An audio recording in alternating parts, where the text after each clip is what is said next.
funny thing about people who fear your strength is the length they'll go just to convince themselves it isn't real. They band together, whisper in corners, tighten their trembling little alliances, and eventually hire someone colder, sharper, supposedly built to finish the job. They wanted an executioner, a blade, a final blow to silence the version of you they were too afraid to confront directly. But when their chosen hammer finally approached you, when he stood close enough to feel the air around you, something unexpected happened. His confidence didn't rise. His courage didn't sharpen. Instead, he froze, because what he saw wasn't someone broken, fragile, easy to destroy. He saw someone reborn in the fire his employers lit. That sight didn't intimidate him. It dismantled him. He expected a victim. He found a storm. Most people underestimate psychological gravity, the invisible pull a person carries after surviving the unthinkable. That hired man came prepared to overpower a body, not a spirit. His training taught him how to break bones, not how to face someone whose mind is fortified by betrayal. And that's where the story shifted. The moment his eyes met yours, he sensed something old, primal, unsettling. It wasn't anger. It wasn't fear. It was silence. Pure, deliberate, predatory silence. The kind that belongs to someone who has already buried versions of themselves, far more dangerous than any external threat. That silence paralyzed him, because it forced him to face what his employers refused to acknowledge. You're not the same person they tried to destroy. You're something far worse for their agendas. Someone who outgrew every attack. The collapse began in his mind long before he uttered a word. He expected defiance or panic, anything that would make you readable. But what he encountered was unpredictability, a quiet confidence that felt inhuman. His instincts screamed warnings he never heard before. Every step closer made his chest feel tighter, his vision blurrier, his certainty thinner. Because he realized he wasn't the hunter anymore. He was the witness, the observer of something he wasn't built to process. He came to break you instead. He questioned his purpose. He wasn't frightened of your power. He was frightened of the calm with which you carried it. That calm breaks men more effectively than violence. There's a psychological phenomenon behind what happened to him, cognitive collapse. It occurs when a person's expectations snap under the weight of reality. He expected weakness. He expected desperation. But instead he saw mastery, control over emotions, control over presence, control over the narrative itself. That's what ruined him. His entire identity was constructed around predicting human behavior, and suddenly he faced someone whose emotional structure didn't match anything he'd seen. When you've healed in silence, when you've turned pain into clarity, when you've severed the need to be understood, your presence becomes something unnatural to the unprepared mind. He wasn't just afraid of you, he was afraid of what being near you revealed about himself. Consider the irony. The people who hired him believed force would resolve their insecurity. They believed pressure would put you back in the box they built for you. But the man they sent became the first casualty of your evolution. He didn't collapse because you threatened him. He collapsed because your existence contradicted everything he thought gave him power. For someone trained to dominate, nothing is more terrifying than facing a target he cannot intimidate. Your growth stripped him of superiority, stripped him of purpose, stripped him of his carefully constructed identity. In trying to break you, he broke himself. What haunted him most wasn't the strength he saw. It was the absence of fear. He expected resistance, emotional spikes, defensive tension. Instead, he encountered someone whose energy remained steady even under threat. Emotional neutrality is rare. It signals the end of external control. When he realized you weren't reacting to him, his subconscious interpreted it as danger. Not physical danger, existential danger. Your lack of fear forced him to face the hollowness of his own bravado. He was a weapon with no effect, a threat with no teeth. The psychological recoil shattered him from the inside. The man walked into that meeting thinking he was superior. He left understanding the truth. He was hired to eliminate someone already beyond the reach of human malice. You weren't fighting. You weren't pleading. You weren't explaining. You simply observed. And observation is power. When someone feels seen at a depth they cannot understand, they crumble. He felt exposed, not by your words, but by your stillness. That stillness mirrored his own moral decay, and mirrors terrify those who refuse to confront themselves. He didn't run from you. He ran from the version of himself reflected back. Every powerful transformation breaks an old hierarchy. The moment he stepped back, realizing he could not complete the assignment, the hierarchy they all depended on fell apart. If the strongest weapon they could afford couldn't even touch you psychologically, what chance did they have? Their fear grew, not because you harmed anyone, but because the man they trusted to control you couldn't even stand in your presence. That single failure exposed their weakness, their miscalculations, their foolish belief that you were still who you used to be. You didn't defeat him. He witnessed who you've become and defeated himself. What makes your rise so devastating to those who conspired against you is that you didn't change loudly. You transformed in shadows and silence, in the quiet hours where their insults echoed in your memory until you turned them into weapons. That kind of evolution terrifies people, especially those who built their power on the assumption that you would never awaken. They hired someone to finish you because they believed you were still fragile. But fragility doesn't survive betrayal. Fragility doesn't rise from rock bottom. Fragility doesn't dismantle a predator with a single stare.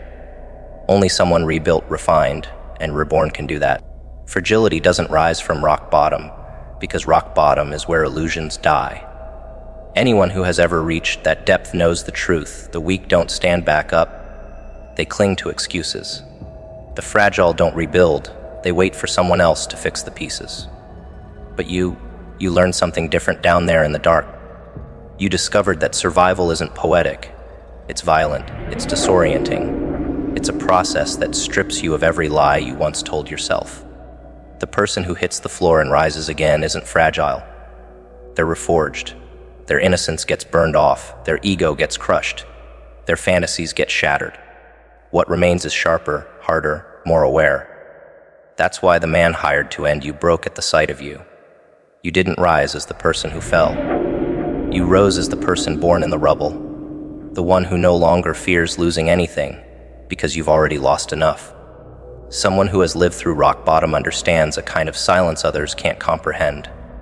That silence becomes a weapon, a memory, a reminder of every night you faced demons no one else knew existed. Fragile people don't find clarity in darkness. They panic, they claw at anyone nearby, they drown in their own desperation. But you didn't. You learned to breathe down there.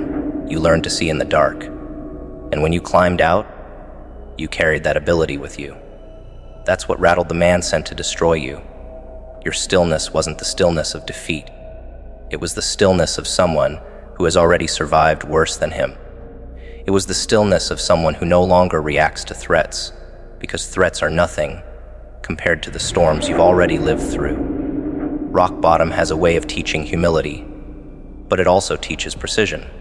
People who've been shattered don't waste movements anymore. They don't entertain nonsense. They don't give energy away cheaply. Fragile people wobble when life trembles beneath them. The rebuilt walk steady even during earthquakes. That's what he saw, that terrifying steadiness. He expected trembling, panic avoidance. What he found was someone whose eyes didn't flinch, someone whose breathing didn't change, someone who wasn't afraid to face him, because you've already faced yourself. That kind of composure doesn't grow from comfort. It grows from surviving nights that felt endless, from rebuilding without applause, from bleeding without witnesses. You can't fake that kind of strength, and you can't break it either. The truth is, fragility and rock bottom cannot coexist. Fragility runs from pain. Fragility avoids accountability. Fragility needs support systems, praise, reassurance. But rock bottom doesn't offer comfort. It demands transformation. It demands honesty. It demands a confrontation with every flaw, fear and weakness hiding beneath the surface. When someone rises from that place, they don't rise fragile. They rise ruthless with themselves. They prune their habits, sharpen their instincts, and toughen their mind. And that creates an aura the unbroken can't decipher. It's what paralyzed the man who came for you. He looked into your face and saw no trace of the victim he was briefed on. He saw someone carved by experience, someone who didn't bend under pressure but became pressure. Fragility collapses under weight. You didn't. You bore weight that would have crushed the people who plotted against you. Pain didn't soften you, it sculpted you. Loss didn't dismantle you, it reorganized your priorities. Disrespect didn't break your spirit, it redirected your loyalty. Fragile people need the world to be gentle in order to function. People forged at rock bottom learn to function in chaos. And that difference is what frightened him. He wasn't looking at someone who needed saving. He was looking at someone who saved themselves. That kind of self-reliance is terrifying to anyone who relies on domination for power, because they realize no matter what they do, they can never own someone who rebuilt themselves from dust. Every scar you carry became a blueprint for emotional armor. Fragile people hide from their wounds. Survivors study them. Survivors understand the texture of pain, the patterns of betrayal, the architecture of manipulation. They know how to recognize danger before it arrives, and how to remain unshaken when it stands inches away.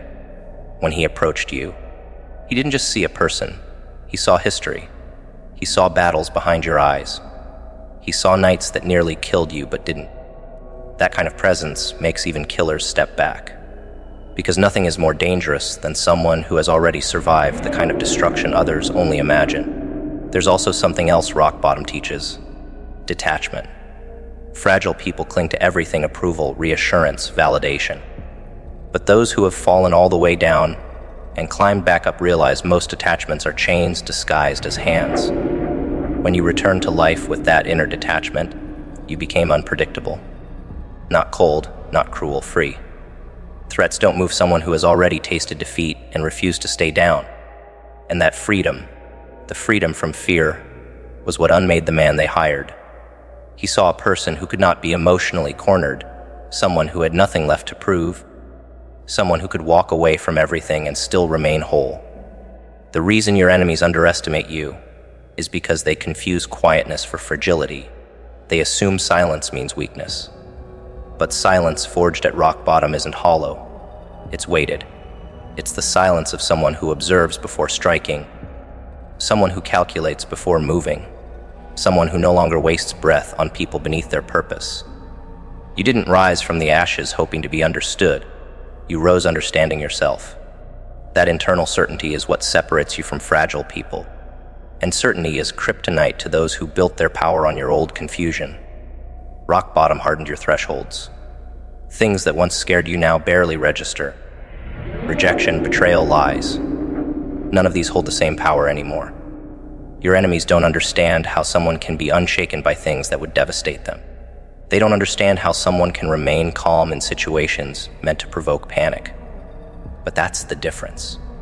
Fragile people break under interpersonal tension. Survivors break their attachment to the opinions fueling that tension.